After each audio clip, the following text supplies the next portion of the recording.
Good morning and welcome to Live with Lou. I'm so sorry um, that I look like a mess, but due to a question that I got today, I wanted to show you straight out of bed what I look like. And I also wanted to answer a couple of other questions that I got for the Divas site questions in reference to when you change your makeup, your base makeup, whatever.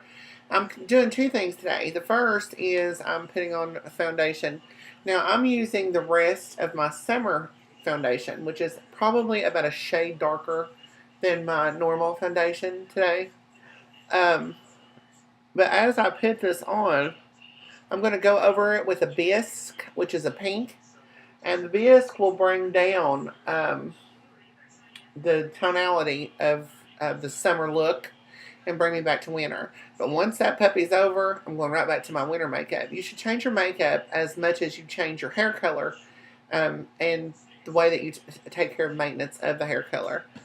Um, Makeup artists, a lot of makeup artists will disagree with me, but to each their own.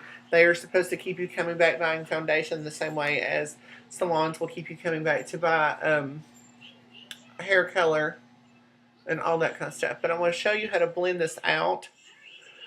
So the answer to the question about foundation, should I change my foundation? Yes. Your foundation should change season to season the same way as your hair color should change. And, there's nothing worse than a big gob of makeup in your hair. So I always wear a plastic cap once you get your hair fixed to keep it from getting in your hair. And then what I like to do as well is take a wet cloth around the hairline or a baby wipe. So in a second, I'll show you my big bag of tricks over here that I keep for that reason. But the lighting in here is terrible as well, so forgive that. Now this is the base makeup. It's my summer makeup from this past year. And I always like to use it on days when I'm feeling like I need a little bit of sunshine, because in the summer you should have more of a bronzy look. You can see from my neck up, it's a little bit more, I don't know, gold, orangey, whatever you want to call it. Typically I like green base makeup and not. Um, but again, you bring that back down with a bisque, which is a pink red, and you blend it through into the neck. There's nothing worse than a big, gigantic fucking makeup line. So, if you're walking around with a big orange circle around your neck, there is nothing attractive about that.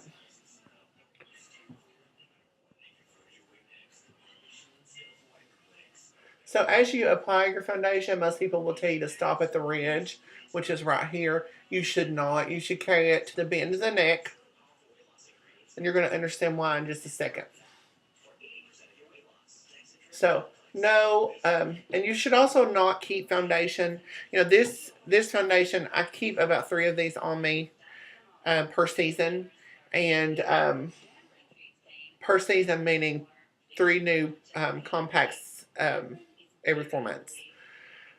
But once the season changes, I will have some left over and I'll use it from time to time. And the reason being is you don't want to keep something for bacterial purposes. You want to get rid of it.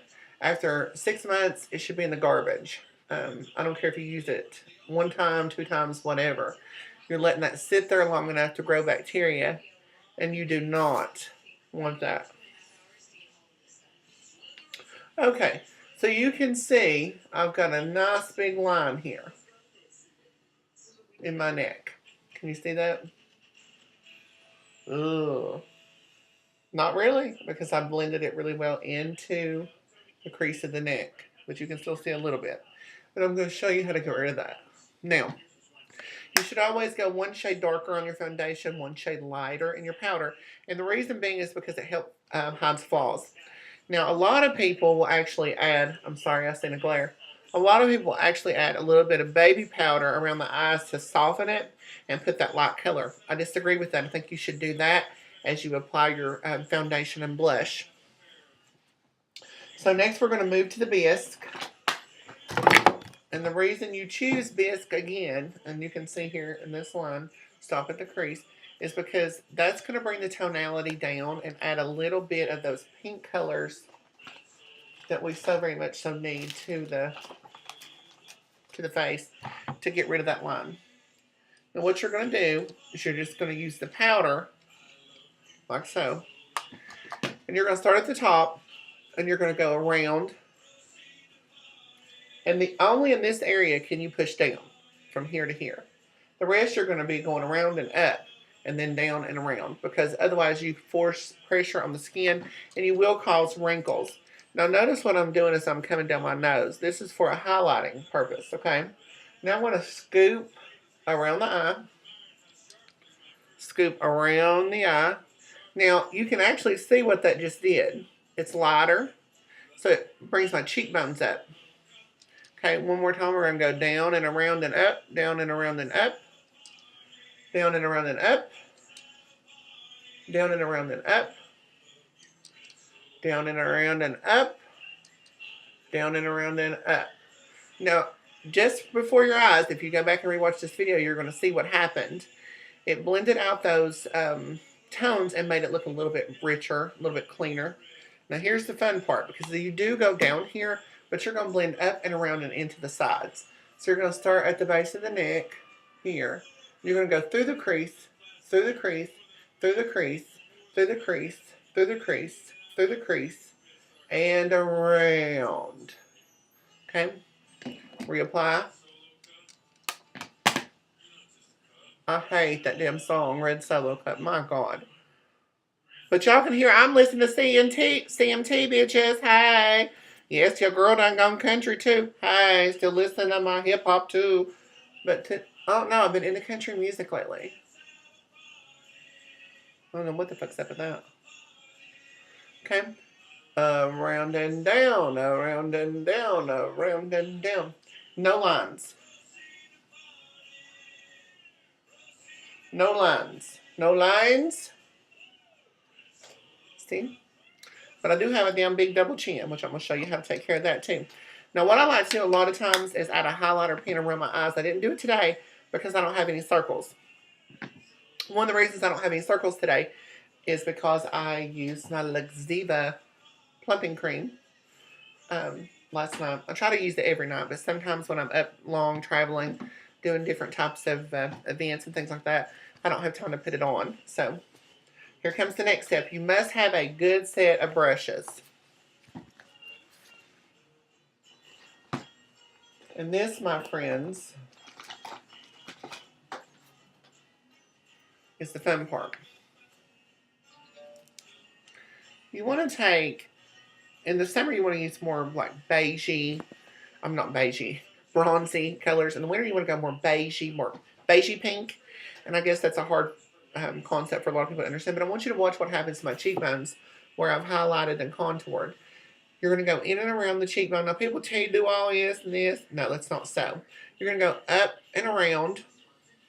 Up. Now, first I want you to see the difference in this cheekbone and that cheekbone. Now, watch what happens.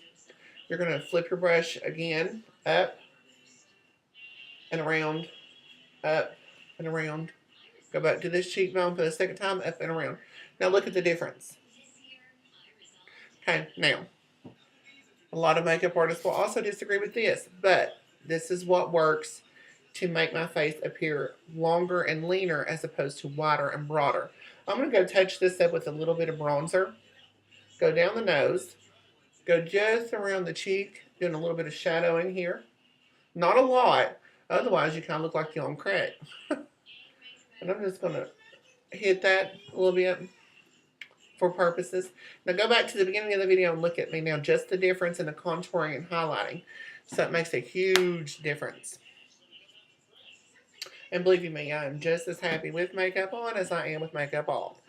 That's why I put that picture up this morning. It's because I find, I want everyone to message me anything you want to at livewithlou@aim.com or private message me on Facebook. I'm not going to be mad or upset. I'm not that kind of person. A lot of people know day to day I don't wear a lot of makeup, but, and you shouldn't. That comes to another question that I had. What are the best advice you can give me for proms, different things like that? Well, I'm going to cut this episode off after I answer this question, and then I'll be answering some more questions a little bit later. But for prom, snowballs, all these different events that young people are going to, as well as adults, Christmas parties, New Year's Eve parties, things like that, the best advice is not to wear a lot of makeup during the week. If you know you're going to be doing a press packet or you're going to be doing some sort of photos for someone, keep those pores cleansed. Drink lots of fluid, lots of hydration, and make sure that you're also using a topical hydration because it will allow the skin to hold color. In just a few minutes, I'm going to take a picture and put it up right next to the one that I just put up of me with no makeup on. But that's the first tip for snowball or any event or anything like that you have going on. I got a question about that. Is make sure that you drink plenty of water and also wear light makeup the week prior. Your makeup will always look better. Your skin will always glow. And Live with Lou is out for this moment. Hope that helps some, and I hope that we clarify. I love. Did you see the arching in my face? That's what makes a good picture. That and a good damn photographer. And as you all know, we have plenty of good photographers. You saw my pictures. So I would like to do a big shout out to them. Thank you to Obsidian Photography. Thank you to Dwayne's Photography. Thank you to Mr. O.B. Taylor and Model Sensations Photography Group. And that's, I've got 3 more photographers that I've got to thank, but I'm not going to thank them until I get their pictures up. So we have amazing photographers here in Kentucky that can do amazing things, and I look forward to sharing all those. Love you guys. I'm talking and rambling a little bit right now because I'm anxious to get the rest of my face on. Mwah.